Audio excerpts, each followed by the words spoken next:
Michel Vianès. Bonjour Michel. Bonjour Laurence. Alors ce matin, avant d'évoquer forcément le remaniement ministériel, vous vouliez revenir sur la nomination d'Elisabeth Borne, femme première ministre, qui a suscité tant de commentaires. Pour vous, c'est tout sauf un événement, c'est ça Michel? Le fait que la nomination d'une femme première ministre soit également un événement prouve l'archaïsme, je dirais, des milieux politiques et des médias dans notre pays. Une femme dans une charge de pouvoir reste d'abord une femme pour ses détracteurs, et ceci 22 ans après l'inscription de la parité dans la Constitution et que des ministres femmes aient occupé des ministères régaliens.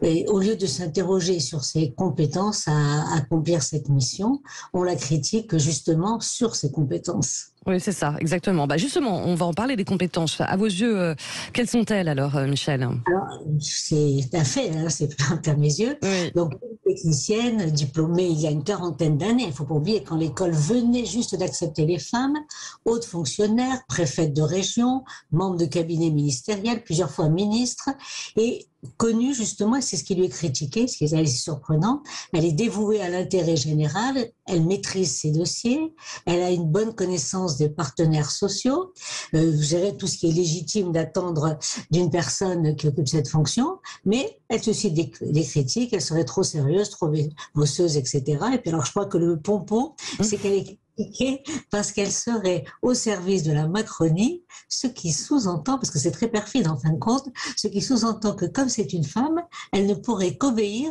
aux ordres d'un homme. Alors, à première vue, c'est évident que la première ministre nommée est d'accord avec le président. Voilà, donc moi je suis assez étonnée encore de ces réactions, alors que je trouve que très bien que ce soit une femme, mais parce qu'elle a ses compétences. Oui, c'est bien compris. Justement, parlons du gouvernement Borne. Hier, on a vu défiler les nouveaux arrivants, arrivantes. Première réaction, vous, par rapport au ministre nommé hier? Alors d'abord, comme les deux gouvernements précédents sous le président Macron, donc une parité stricte, et puis des femmes au poste régalien, ce qui est pour moi important. Je m'arrêterai bien sûr sur la ministre des Droits des Femmes, Isabelle Rome, qui est une magistrate engagée contre les violences envers les femmes et les filles, donc je trouve ça plutôt positif, puisque c'est quand même le combat prioritaire en France pour les femmes.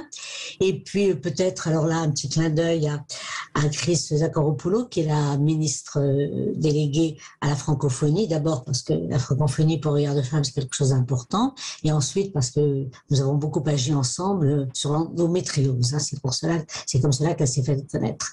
Par contre, je ne peux pas parler du gouvernement sans le citer, je suis extrêmement étonnée de la nomination du ministre de l'Éducation, connu pour ses critiques sur un prétendu racisme structurel de la France, sa dénonciation de violences policières, son soutien aux réunions syndicales en non-mixité.